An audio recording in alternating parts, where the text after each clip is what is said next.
Hi, I'm Todd Miller of Asktoddmiller.com, and welcome to my third in a series of short videos on how to buy a roof for your home. In my first video, I looked very hard at recognizing what it is that you want to accomplish with your new roof, setting your criteria. If you don't know what it is you want to accomplish with your roof, you probably won't accomplish it with a new roof. In the second video, I started to look at understanding your roof, being able to go around your roof, know what to look for, know what to recognize.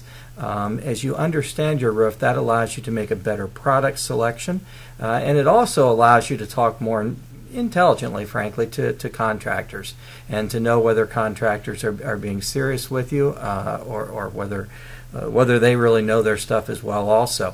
Again, this is the third in the series, and this video is also going to look at special circumstances on your roof and things to think about. I've greatly enjoyed doing these. I'd mentioned before we could do these with a full-blown production, a lot of fancy creative stuff, but really at the end we just want to get this information out there, and that's my goal, is to use my 30 years of experience to share with consumers so that they can make wise roofing decisions. So we're just recording these and putting them out there without any fancy production. Last couple videos I had someone ask me about the monkeys here over my shoulder. Those remind me a little bit. I grew up in Borneo, and those remind me of my childhood looking out in the backyard at the monkeys. Just kidding. I didn't grow up in Borneo. I actually grew up in Lafayette, Ohio, which is a very small town in northwest Ohio, population 300. When my family moved away, literally they had to change the signs at the entrance to the town so that they then said population 296. Anyway, let's go on and talk about special circumstances on your roof, things that you need to be aware of. If these exist on your roof, you need to be aware of them so that you can talk to your contractor about them, and in many cases these things can have a great deal to do with what would be an appropriate product for you to use on your home. First thing I want to talk about, I talked about this in the last video also, so I won't belabor the point too much, but is the pitch of your roof. Most residential roofing materials require at least what we call a 312 pitch. And 312 refers to rise over run. It means that your roof has to go up 3 foot vertically for every 12 foot it goes horizontally. Again, most residential roofing materials, whether it's standard shingles, whether it's tile, slate, wood shakes, most metal systems require that 312 pitch. The thing I cannot caution you on enough, manufacturers specify a minimum pitch for a reason. They're serious about it. If a manufacturer could sell their product at a lower pitch, believe me, they would love to do it, because everyone likes to sell product. So you make sure that you adhere to the minimum pitch of the product that you're using. Don't let a contractor talk you into thinking that, well, I can make it work anyway even though it's under pitch. Absolutely in no circumstances should any roofing material ever be used at a lower pitch than what the manufacturer says. So enough on that point. Next thing I want to talk about is offset eaves. And this same situation also exists when you think about dormers or certain protrusions in a roof. An offset eave exists when, if you look at the bottom edge of your roof, perhaps you'll see that there's a part of it that sticks out farther than the rest of the roof. This can happen over porches. Sometimes it's done for a decorative accent, maybe in front of garages or other doors. But basically, as you look along the bottom edge of your roof where the gutters might hang, you'll see that it's staggered. It doesn't go straight. It's not flush. It goes for a while, and then suddenly the roof line goes upward, and the bottom edge of the roof moves upward as well. The reason these offset eaves can be an issue is you need to make sure that this is handled properly so that the shingle courses, as they're laid out on the roof, line up or match back up with each other when you meet that offset area. So basically, as they install the roof, they're going to start at the lowest area on the roof with most products, and they're going to install that lowest offset eave. Then eventually they're going to run into where the eave is higher, where it stair steps upward. And that's the critical juncture. They want to make sure that they have done things in a way so that those courses of shingles are going to line up at that point, and you don't end up with some sort of staggered course or short course or something that's just unattractive and frankly can sometimes jeopardize the weatherability of the roof as well. Next thing I want to talk about is dead valleys. I also talked about this in the part 2 video a little bit. A dead valley is basically someplace where water accumulates on your roof because water runs from a couple directions, or maybe runs from one direction and runs into a wall or some other protrusion. But it's basically an area where that water just kind of collects and gathers, and usually a dead valley hopefully is going to be sloped a little bit one way or the other to encourage that rain or that water to get off the roof. But basically these are very, very critical areas of your roof.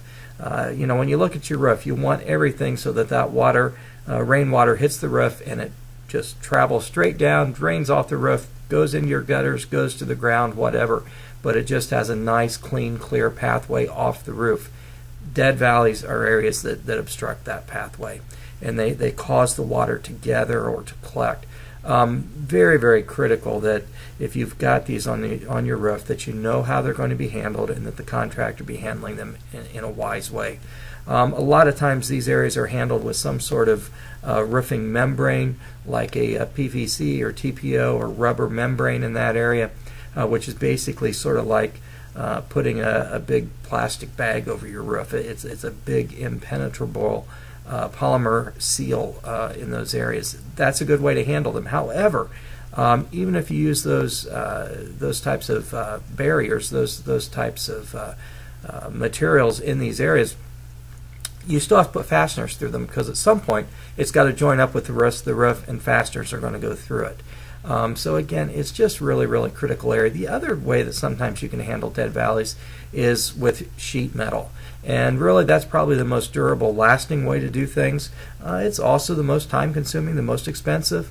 But handling those areas with sheet metal is a great way to handle them as well. And you might find that your roofing contractor doesn't have the expertise or the equipment to put sheet metal in those areas. So you might end up hiring a sheet metal contractor to come in, handle those dead valley areas, then let the roofer, with some instruction from the sheet metal guy, come in and complete the roof installation adjoining those dead valley areas. Very similar to dead valleys are large protrusions on your roof. This might be a large, real wide chimney. It could be maybe a dormer window, a shed type dormer. It could be a variety of things in your roof that are just large protrusions that there again they stop the water. You want to make sure that things are being handled properly so that that water can get around the protrusion, doesn't pool up behind it, doesn't hit a dead end. And you know, when you think about it, those types of protrusions and dead valleys are also very critical catch points in terms of ice and snow if you're in a northern climate, and also in terms of tree leaves and pine needles and other types of debris that ends up on our roofs. They're just catch-all areas, so they've got to be handled properly. One of the great ways to handle a penetration like that, such as a real wide chimney, let's say at the bottom edge of your roof you've got a 6 or 7 or 8 foot wide chimney. Thing that is done a lot of times is they put a saddle or a cricket on the back side of the chimney. This basically builds up the roof level with a pitch, normally a high point right in the middle of the penetration. So if it's a 3 foot or a 6 foot wide chimney, right in the middle of that chimney at the 3 foot mark, there would be a high point in the saddle.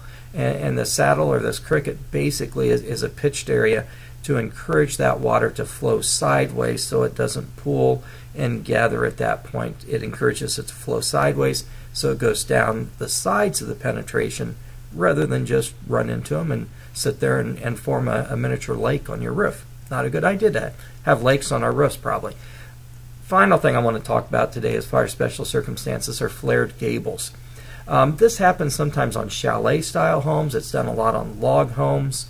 It was done with some of the architecture here in the United States back in the 60s. Basically, you can recognize a flared gable if you stand at the bottom of your roof and look up.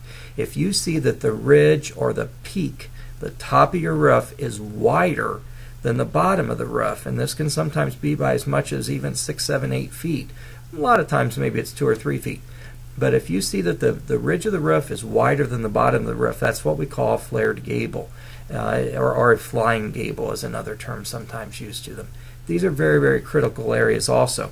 With some roofing materials, it's not a big deal to handle a flared gable. However, with certain materials, in particular metal, sometimes the closures or the trim pieces that are put on the gable ends of roofs could potentially collect and gather water, roof debris, like I said earlier, ice, snow, tree leaves, pine needles. Normally, down the gable of a roof, when the gable runs perpendicular to the bottom edge of the roof, and you don't have this flared gable situation, normally all the water is just streaming straight down the roof. Again, though, when you've got this flared gable situation, and you think about it, every bit of water that ends up in that flared area is running into that flare, not just running straight down the roof. And if you've got any sort of trim piece on that flared gable that might collect or gather that water, or again, other types of debris on the roof, that's very dangerous, because most of those trim pieces were not designed or meant to handle that sort of thing or to carry any significant amounts of water. So if you have flared gables, you got to talk to your contractor about how he's going to handle them. Make sure he's going to handle it right. Can't stress enough, make wise decisions when you're thinking about roofing. That's what this whole video series is about, is to help give you the information that you need to make wise decisions. You want to do this thing once, do it right, get it over with. You're welcome. Visit my website, Asktoddmiller.com, AskToddmiller.com. You can also email me at Todd, T-O-D-D, at Asktoddmiller.com. You also can link to my company's, our company's websites. We manufacture a variety of styles of roofing materials. You can link to those sites through our parent company site, which is IsaiahIndustries.com. Isaiah, just like the prophet, I-S-A-I-A-H Industries, I-N-D-U-S-T-R-I-E-S, IsaiahIndustries.com. Thanks so much for tuning in to part 3 of buying a new roof. I look forward to seeing you in part 4.